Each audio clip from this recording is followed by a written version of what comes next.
जय Shri Krishna everyone, welcome back to my channel. Friends, आज इस वीडियो में हम देवउठनी एकादशी व्रत कथा सुनेंगे। इस तिथि पर जगत के पालनहार भगवान विष्णु, माँ लक्ष्मी की पूजा अर्चना की जाती है।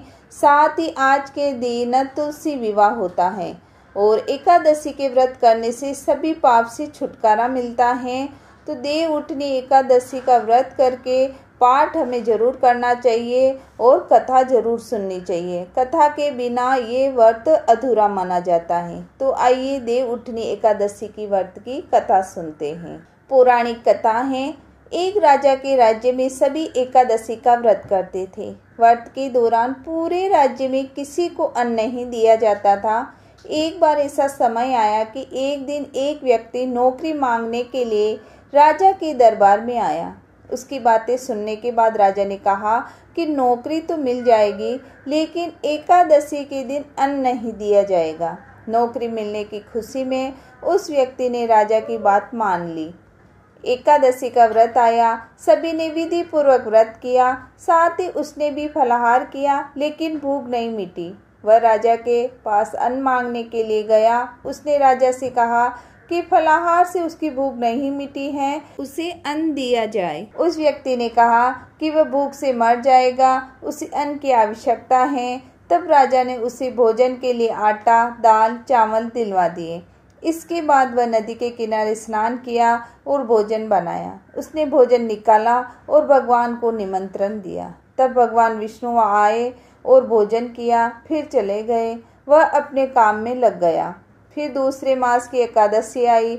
इस बार उसने अधिक अनाज मांगा। राजा ने कारण पूछा तो उसने बताया कि पिछली बार भगवान भोजन कर लिए, इससे वह भूखा रह गया। इतने अनाज से दोनों का पेट नहीं भरता।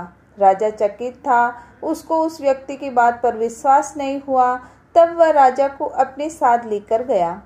उसने स्नान करके भोजन बनाया और भगवान को निमंत्रण दिया, लेकिन इस बार भगवान नहीं आए। वह शाम तक भगवान का इंतजार करता रहा।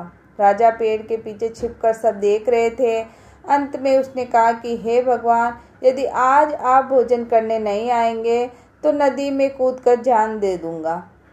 भगवान के न जाने पर उस नदी की ओर जाने लगा। तब भगवान प्रकट हुए और उन्होंने भोजन किया। फिर उस पर भगवान की कृपा प्राप्त हुई और वह प्रभु के साथ उनके धाम चले गए। राजा को ज्ञान हो गया। भक्ति का आडंबर नहीं चाहिए। वह सच्ची भावना से प्रसन्न होते हैं और दर्शन देते हैं। इसके बाद से राजा भी सच्चे मन से एकादशी का व्रत करने लगे। अंतिम समय में उसको भी स्वर्ग की प्राप्ति हुई। ये कथा देवउठनी एकादशी व्रत कथा है। आप भी ये कथा जरूर सुने। आई होप मेरी सुनाई गई ये कथा आपको अच्छी लगे। वीडियो अगर थोड़ा भी अच्छा लगे तो वीडियो को लाइक करें और चैनल को सब्सक्राइब करें। मिलते हैं किसी और वीडियो के साथ। जय श्री कृष्णा।